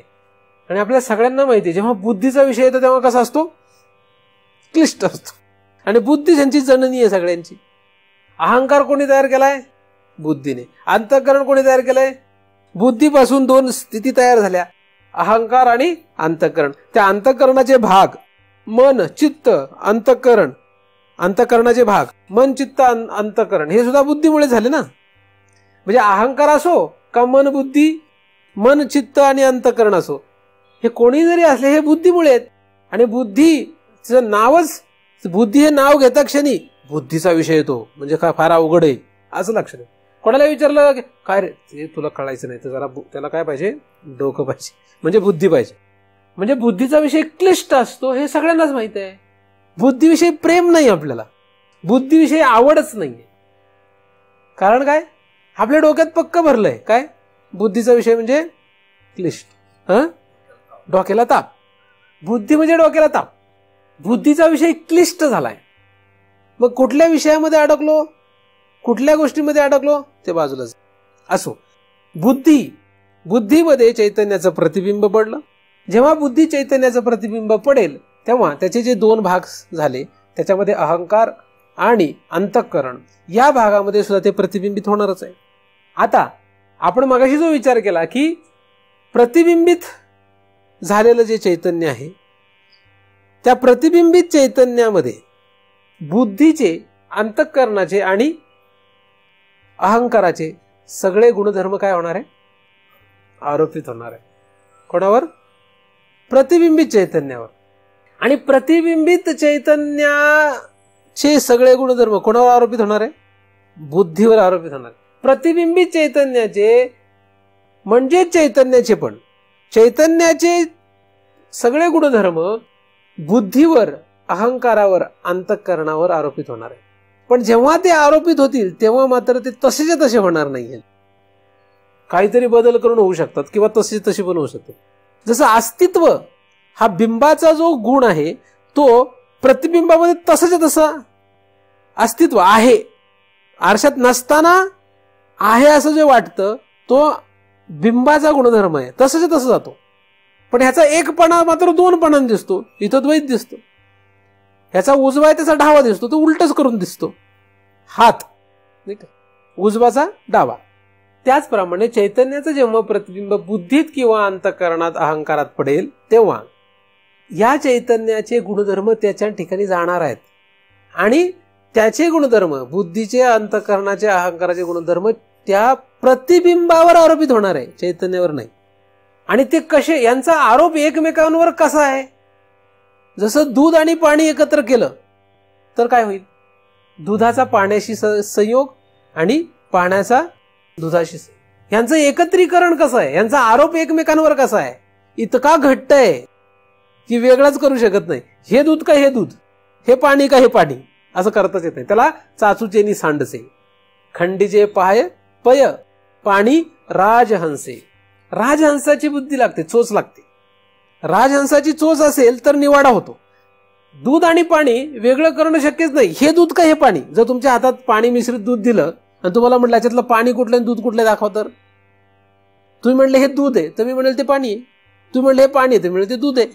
म्हणजे पाणी आणि दूध वेगळंच करता येत नाही. त्याप्रमाणे इथे चिती छायेचा प्रवेश झाल्यानंतर जो काही आता गोंधळ उडाला त्याच्यामध्ये वेगळं वेगळं करताच येणार नाही. निवाडा करणं शक्य नाहीये. निवाडा करणं अवघड होऊन बसलंय. आणि त्याच्यामध्ये तमगुण जर असेल तर हा निवाडा तर कधीच शक्य नाही. रजगुण असेल तरी शक्य नाही. सत्वगुण असल्यानंतर निवाडा होण्याची शक्यता वर्तवण्यात आलेली आहे. खरं माहित नाही. पण सत्वगुणामध्ये, आता सत्वगुणामध्ये का असं मानण्यात आलं की सत्वगुणामध्ये ज्ञान होईल किंवा कळेल खरं? तर साधं गणित आहे. आरसा जितका स्वच्छ तितकं प्रतिबिंब स्पष्ट, नाही का? आरसा जितका स्वच्छ तितका प्रतिबिंब स्पष्ट. आरसा जितका योग्य, आता योग्य शब्द वापरतो. आरसा जितका योग्य तितका प्रतिबिंब योग्य. योग्य म्हणजे काय? जसा माणूस आहे तसाच आरशात दिसण्यासाठी आरसा तसाच पाहिजे. पण माणूस आहे असा म्हणजे बुटका, आणि आरसा असा आहे की तो माणूस उंच दिसतो. काही आरसे कसे असतात? बुटका मनुष्याला उंच दिसतो आणि उंच मनुष्य ठेंगणा दिसतो. असे विचित्र आरसे असतात. म्हणून योग्य आरसे नाहीत ते. योग्य आरसा कसा आहे? जसं गाडी चालवतो आपण, तर गाडीला जो आरसा असतो तो लांब असलेला माणूस कुठे दिसतो? लांब असलेला जवळ नाही. जवळ असलेला माणूस लांब वाटतो. तो कोणाचा दोष आहे? त्या माणसाचा दोष आहे काय? त्या आरशाचा दोष आहे. म्हणजे तो योग्य आरसा नाहीये. गाडीच्या आरशामध्ये जसं मनुष्य लांब दिसतो जवळ असून सुद्धा, तो दोष कोणाचा आहे? आरशाचा. म्हणजे आरसा योग्य नाहीये. आरसा कितीही स्वच्छ असला तरी उपयोग काय? तसा आरसा जो आहे तो स्वच्छ असला तरी सुद्धा त्याच्यात प्रतिबिंब जे दिसेल ते प्रतिबिंब योग्य असेल असं नाहीये. ते फक्त स्पष्ट असेल, पण दूर दिसतं ना जवळ असून सुद्धा. त्याचप्रमाणे ही जी बुद्धी, अंतःकरण आणि अहंकार आहे हे स्वच्छ जरी असले तरी ते योग्य असले पाहिजेत. काय पाहिजेत?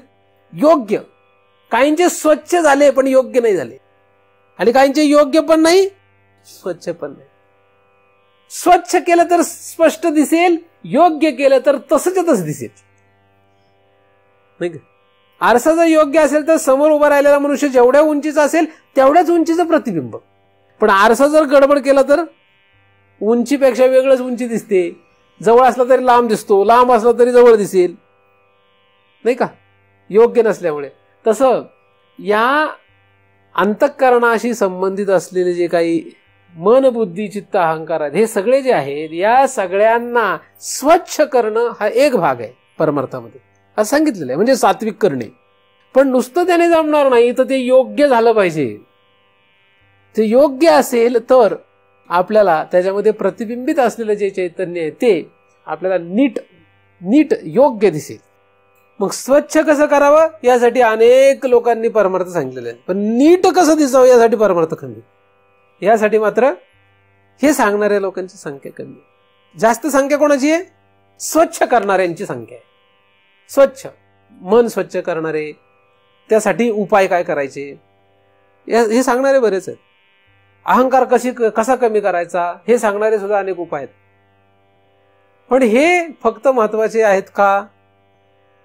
त्याच्यापेक्षाही महत्वाचं पुढे काय? योग्य चित्त, योग्य मन, योग्य बुद्धी, योग्य अहंकार, योग्य अंतःकरण. स्वच्छ तर आहेच, स्वच्छ नसलं तर अस्पष्ट होईल. म्हणून स्वच्छ तर पाहिजेच. तुमचं अंतःकरण कसं पाहिजे, म्हणजे हे सगळे आतले स्वच्छ पाहिजेत आणि योग्य पाहिजेत. मग योग्य कसे करावे, योग्य बुद्धी कशाला म्हणावी. ह्यांची बुद्धी योग्य आहे आणि यांची बुद्धी स्वच्छ आहे, हे दोन वेगळे भाग आहेत. आपण एखाद्याची सांगू शकतो याची बुद्धी स्वच्छ आहे बरं का एकदम, पण योग्य नाही.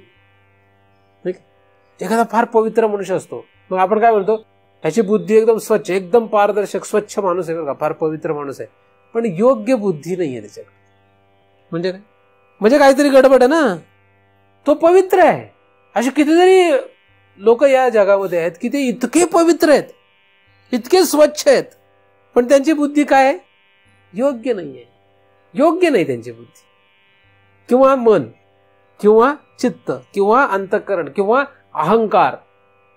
फार पवित्र आहेत, पण अहंकार काय, संसारामध्ये अहंकार त्याला, परमार्थाचा अहंकारच नाही. माझी बायको हे जितक्या अहंकाराने सांगतो, माझी प्रॉपर्टी आहे हे जितक्या अहंकाराने सांगतो, तितक्या अहंकाराने मी ज्ञानदेवांचा अनुयायी आहे असं सांगत नाही. तिथे जरा थोडस कचरतो. आहे पवित्रच, पण जरा कचरतो थोडा. म्हणजे माझ्याकडे एवढी प्रॉपर्टी असं सांगताना किती ऊर भरून येतो, येतो का नाही. परंतु ज्ञानेश्वर महाराजांचे आम्ही अनुयायी आहेत असं सांगताना मात्र ऊर भरतच नाही, थोडा सुद्धा भरत नाही. किंवा आम्ही या सद्गुरूंचे शिष्य आहोत असं म्हणत असताना तेवढा ऊर भरून येत नाही जेवढा आमची एवढी प्रॉपर्टी असं सांगताना येतो. किंवा आमचा हा नातेवाईक एवढा मोठा माणूस आहे हे सांगताना, आमचा नातेवाईक एवढा श्रीमंत आहे हे सांगताना किती ऊर भरून येतो, तेवढा मात्र आहे स्वच्छच माणूस, पण योग्य नाहीये. तर योग्य असणं आणि स्वच्छ असणं ही दोन लक्षणं आपल्याला गरजेची आहेत. ह्या चिती छायेचा प्रवेश बुद्धीत आणि बुद्धीची द्विधा स्थिती आणि त्याच्यामध्ये प्रतिबिंबित झालेलं चैतन्य यांचा खेळ जर समजून घ्यायचा असेल, यांचा खेळ समजून घ्यायचा आहे, तर आपल्याला आता काय करावं लागेल, सध्या स्वच्छ आणि योग्य व्हा. स्वच्छ व्हा, योग्य व्हा. स्वच्छ होण्यासाठी तुम्हाला पाहिजे तेवढे उपाय जगामध्ये उपलब्ध आहेत, तुम्ही शोधा. कितीतरी उपाय आहेत. नामस्मरण आहे, तीर्थयात्रा आहे, काय काय उपाय आहेत, किती उपाय आहेत, किती उपाय आहेत, त्याला काही हिशोबच नाही काय. हे फक्त स्वच्छतेसाठी आहेत. द्वेषभाव न करणे, तिरस्कार न करणे, कोणाचं वाईट न चिंतने, हे सगळे काय आहेत, हे त्याचेच उपाय आहेत. कोणाचं वाईट न चिंतने, कोणाविषयी द्वेषभाव न ठेवणे, हे सगळे कशासाठी उपाय आहेत, हे स्वच्छ होण्यासाठी. पण योग्य होण्यासाठी काय उपाय आहे, स्वच्छतेचे उपाय अनेक आहेत, पण योग्य होण्यासाठी काय उपाय आहे. स्वच्छ तुम्ही तुमच्याच पातळीला होऊ शकता. काही लोक स्वच्छच होत नाहीत, योग्यचा प्रश्न नाही. काही लोक स्वच्छ होत आहेत पण योग्य होत नाहीत. काही लोक योग्य होण्याचा प्रयत्न करतात पण स्वच्छ होत नाहीत. नाही, आधी आपला प्रश्न काय आहे, योग्य कसं होता येईल, कसं होता येईल. तुम्ही योग्य कधी होणार, कसे होणार योग्य, तुमची बुद्धी, अंतःकरण, अहंकार योग्य कसं कधी होणार, कसा होणार, काय उपाय करताय तुम्ही त्यासाठी. काहीतरी उपाय करत असाल का नाही. मी तर तुम्हाला स्वच्छ करण्याचे उपाय सांगितले, त्यात काही चूक नाही ना, बरोबर आहेत सगळे उपाय. हे असंच करतात ना, स्वच्छतेसाठी हेच उपाय करतात. मग आता योग्य होण्यासाठी काय उपाय करतात ते सांगा. त्याने स्वच्छता नाही होणार आहे, लक्षात घ्या. जे योग्य होण्यासाठी जे उपाय त्याने स्वच्छता होणार नाही, पण काय होणार आहे, योग्य होणार आहे. काय उपाय आहेत त्याचे योग्य होण्याचे. स्वच्छतेची गॅरंटी नाही, पण योग्यतेची गॅरंटी. असे कुठले उपाय, पण त्याचं काय करायचं, त्यांचं काय करायचं. सत्शास्त्रांनी सद्गुरूचं काय करायचं, ठीक आहे ते उपाय, पण त्याचं काय करायचं काय त्यांचं. जे ज्ञानाचा कुरटा ते सेवा आधार म्हणतात. ज्ञानाचा कुरटा काय, शास्त्र आणि सद्गुरू हे दोन कुरटा आहे. कुरटा म्हणजे साठा. शास्त्र आणि सद्गुरू हे ज्ञानाचा काय साठा आहे, ते तर सेवा आधार म्हणतात. तनु मनु जीवे या चरणासी लागावे, अगर्वता करावे दास्य सकळ. आता अगर्वता करावे म्हणजे शुद्ध असावं, म्हणजे शास्त्र आणि सद्गुरू यांचं सेवन करणं हे योग्य करण्यासाठी आहे. जो शास्त्र आणि सद्गुरूला शरण राहतो तो शुद्ध असेल याची गॅरंटी नाहीये, तो स्वच्छ असेल याची गॅरंटी नाही. कारण काही लोक शास्त्र आणि सद्गुरूचं सेवन करतात पण दुसऱ्याचा तिरस्कार करतात, नको नको ते गोष्टी करतात. करतातच, कारण ते स्वच्छ नाही आहेत. त्यांच्यामध्ये गर्व असतो, कारण तो गर्व काही सेवा केल्याने जात नाही, उलट वाढतोच. म्हणून तिथे अगर्वता शब्द वापरलाय. अगर्वता हा दुसरा भाग आहे. सेवा हा योग्य होण्यासाठी आहे, सेवा ही योग्यता येण्यासाठी आहे. आणि अगर्वता म्हणजे स्वच्छता करणे आहे आपल्याला. अगर्वता करावे म्हणजे स्वच्छ होऊन करावे, गर्व नसावा. गर्व असणं म्हणजे अस्वच्छ. गर्व आहे म्हणजे काय? अस्वच्छ आहे, तिरस्कार आहे, द्वेष आहे, दुसऱ्याचं वाईट चिंतनेची सवय आहे, द्वेष बुद्धी आहे दुसऱ्याविषयी. हे सगळं काय? हे सगळं अस्वच्छतेचं लक्षण आहे. त्याच्यातच गर्व तयार होत असतो. म्हणून ही स्वच्छता पहिली करायला पाहिजे, नाही का? किती स्वच्छ करावं? गरजेपुरतं. किती स्वच्छता करावी म्हणजे अंगाला किती धुवावं? स्वच्छ होण्यापुरतं का चमडी सोलून काढावी? किती सोलावं अंग? किती धुवावं? गरजेपुरतंच. का चमडी काढावी? कापड किती धुवावं? कापडा किती धुवावा? मळ निघेपर्यंत. का फाडूनच टाकावं? त्याला काय लागते? कला आहे ती, हे की नाही? तसं स्वच्छता किती पाहिजे? गरजेपुरती जरी स्वच्छता असावी. गरजेपुरती स्वच्छता आणि योग्यता. तर योग्यता आणि स्वच्छता ही दोन जर असेल तर त्याला काहीतरी वाटचाल सापडेल. कारण हा क्लिष्ट विषय जो तो कसा सोपा करावा याचा विषय तुमच्या पुढे मी मांडतोय. स्वच्छ व्हा म्हणून काही स्वच्छ होण्याचे उपाय अवलंबा. त्यातल्या त्यात उत्कृष्ट उपाय काय आहे स्वच्छता होण्याचा? उत्कृष्ट स्वच्छ होण्याचा उत्कृष्ट उपाय काय आहे? अनेक उपाय. त्यातलं नामस्मरण हा श्रेष्ठ मानला जातो. नामसंकीर्तन साधन पै सोपे, जळतील पापे जन्मांतरची. कारण पाप बुद्धीमुळे, पापांमुळे त्याची अस्वच्छता जास्त असते. म्हणून नामस्मरण करणं हे त्याला एक उपाय मानला जातो. म्हणजे नामस्मरणात सुद्धा श्रेष्ठ श्रेष्ठ नाम असेल तर ते जास्त परिणामकारक होतं. परंतु योग्यता मिळवण्याच्या नादामध्ये अस्वच्छता वाढत असते. जेव्हा योग्यता मिळवण्याच्या नादात असतो तेव्हा गर्व वाढायला लागतो, म्हणजे अस्वच्छ होत जातो. अजून म्हणजे नामस्मरण करूनही उपयोग होत नाही. असा गोंधळ, असा अधिक गोंधळ या सूक्ष्म देहामध्ये. आणि हे सगळं कोणाचं आहे? हे सगळं मन, बुद्धी, अहंकार, चित्त यांचाच हा गोंधळ आहे. चितीचा काही संबंध नाही याच्यामध्ये. पण चितीची शक्ती आहे त्यांना. एखादा मनुष्य फार जगामध्ये उड्या मारतो. का मारतो? कारण त्याच्या पैशाची शक्ती असते म्हणून. पैशाची शक्ती काढली की उड्या मारेल काय? किंवा एखादा तरुण मुलगा आहे तो फार उड्या मारतो. का उड्या मारतो? तरुणपण ही शक्ती आहे त्याच्याकडे, ती काढली तर उड्या मारेल काय? म्हातारपणात मारतो का उड्या? नाही मारत, कारण ती शक्ती काढलेली असते. मध्ये म्हातारपणात ती शक्ती गेलेली असते. एखाद्याचं वित्त काढून घेतलं की तो उड्या मारायचं बंद होतो, कारण ती वित्तामुळे तो उड्या मारतो. तसं हे प्रतिबिंबित झालेलं चैतन्य जे आहे त्या प्रतिबिंबित चैतन्यामुळे हा गोंधळ आहे. हा गोंधळ कोणाचा आहे? ते प्रतिबिंबित झालेलं चैतन्य जर बाजूला जाईल तो गोंधळच बंद होतो. सुषुप्ती अवस्था माहिती आहे सर्वांना. सुषुप्तीमध्ये प्रतिबिंबित चैतन्य बुद्धीत येत नाहीत. सुषुप्तीमध्ये प्रतिबिंबित झालेलं चैतन्य जे ते बुद्धीत प्रतिबिंबित होतच नाही. म्हणून सगळा गोंधळ बंद होतो. अहंकार नाही, गर्व नाही, चांगलं काय वाईट काय, आवड नाही, निवड नाही, सवड नाही, काहीच नाही. कुठे? सुषुप्तीत. कारण तिथे चैतन्याचं प्रतिबिंब येतच नाही. म्हणून चैतन्याचं प्रतिबिंब एकदा बुद्धीत आलं की गोंधळ सुरू.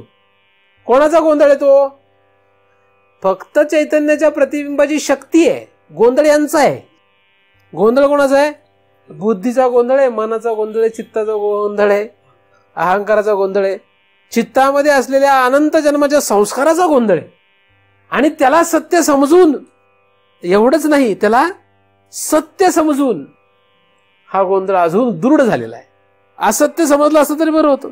गोंधळ आहे पण असत्य आहे. पण असत्यच जी बुद्धी आहे ना, फार लांबची गोष्ट आहे.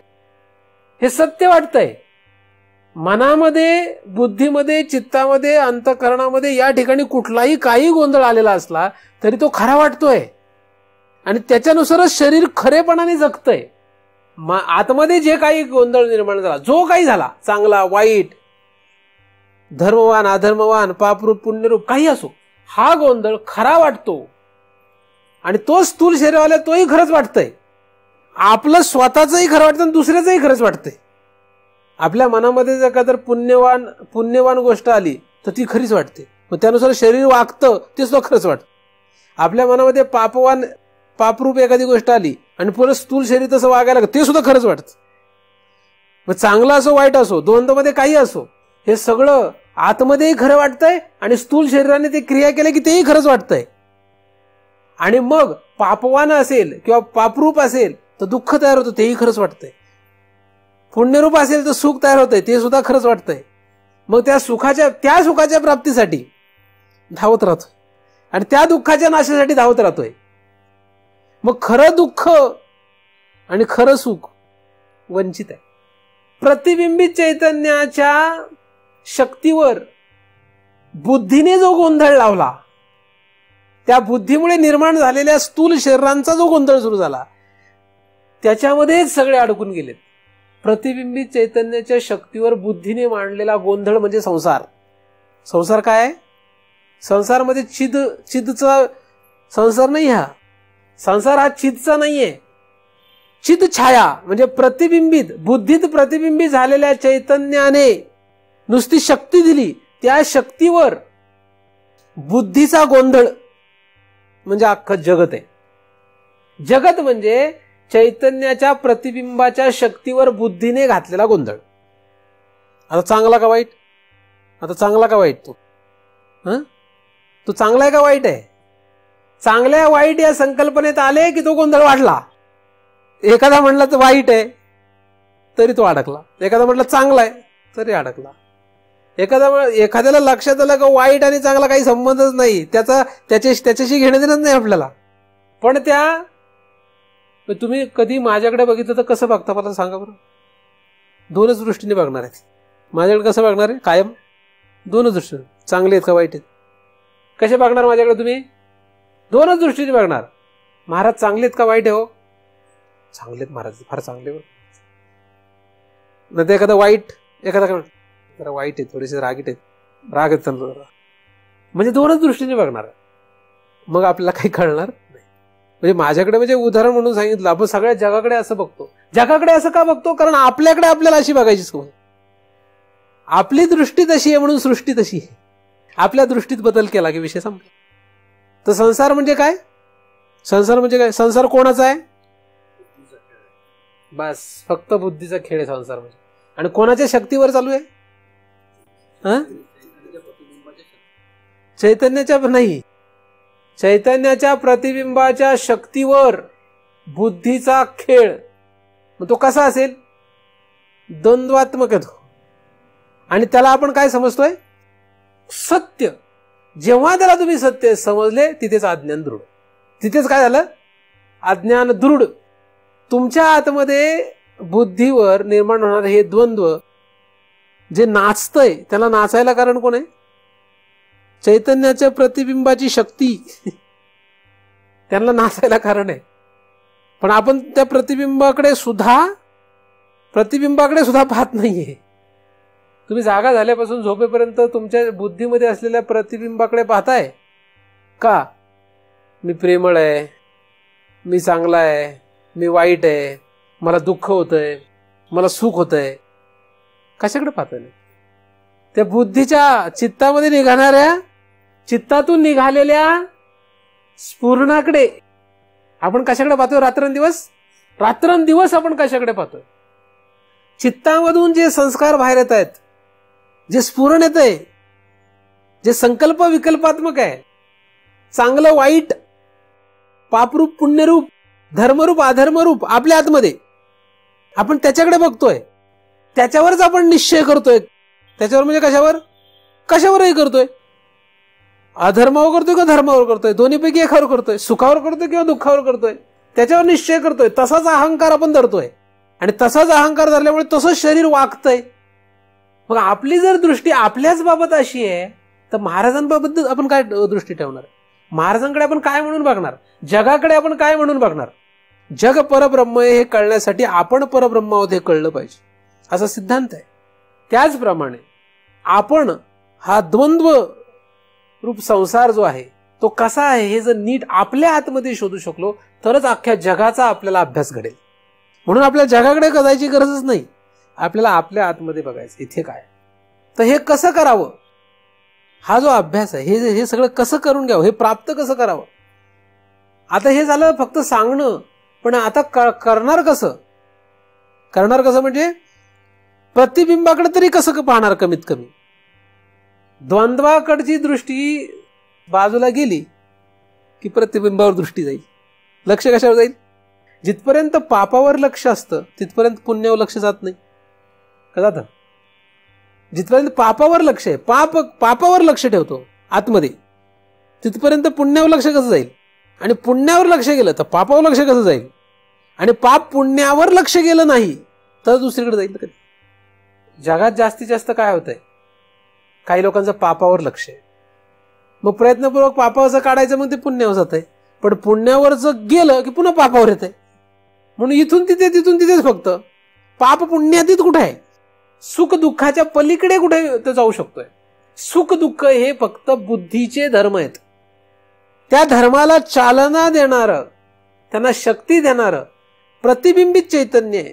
त्या प्रतिबिंबित चैतन्याकडे कुठे दृष्टी जाते, आणि ती दृष्टी जर तिथे घालवायची असेल, त्याच्यावर जायची असेल, तर आपल्याला शुद्धता आणि म्हणजे पवित्रता आणि योग्यता, योग्यते विण असे ज्ञानदेवांनी शब्द वापरलेले आहेत. हा अभ्यास कधी होणार आहे? योग्यता असेल तर. योग्यता नाही, तुम्ही किती पवित्राचा उपयोग नाही. आणि तुम्ही योग्य असाल तर कमीत कमी शुद्धतेमध्ये अगर्वता असाल तर उपयोगी. बाकी तुमचे काही असो, तुमच्याकडे फक्त अगर्वता पाहिजे. योग्यतेमध्ये उत्कृष्ट असेल आणि शुद्धतेमध्ये अगर्वता, फक्त अशुद्धता नाहीये, ही एवढी अशुद्धता नाहीये, तुमचं काम झालं. मग तुम्ही क्रोधिष्ठ असू द्या, किती क्रोधिष्ठ असू द्या, तुम्ही काही होणार नाही, तुम्हाला प्रॉब्लेम नाही काही. पण काय नाही पाहिजे? फक्त अगर्वता. पण साधारण माणसांना द्वेष, तिरस्कार, दुसऱ्याचं वाईट चिंतन याच्यामुळे गर्व असतोच. आणि एखाद्याचा गर्व गेला की हे बाकीचे सहजच शिथिल होतात, शिथिल होतात ते. तर अशा रीतीने आपण जर प्रयत्न करू शकाल तर आपल्याला नक्कीच या विषयामधली क्लिष्टता नष्ट होऊन हा गोड वाटायला लागेल विषय. हा विषय गोड वाटण्यासाठी आपल्याला काय करावं लागेल? आपण मगाशी जो विचार केला त्याप्रमाणे करावं लागेल. वारकरी संप्रदायामध्ये ह्या सगळ्यावर उपाय सांगितलेले आहेत. कसं करावं, काय करावं, ह्या सगळ्याची माहिती संप्रदायामध्ये, शास्त्रामध्ये दिलेली आहे. अनेक सद्गुरू याचं अनेक साधकांना कालानुरूप मार्गदर्शन करत असतात. आपणाला सुद्धा योग्य शास्त्र सद्गुरू यांचं सहाय्य लाभो, जेणेकरून आपल्याला शुद्धता म्हणजे पवित्रता आणि योग्यता अंतःकरणामध्ये तयार हो, जेणेकरून कमीत कमी चैतन्याचं प्रतिबिंब म्हणजे काय याचा तरी अभ्यास करण्यासाठी आपल्याला मदत हो, अशी सद्गुरूचरणी प्रार्थना करतो. आणि त्यांच्या कृपेने निर्माण झालेले चिंतन त्यांच्या चरणी अर्पण करून येथेच पूर्णविराम देतो.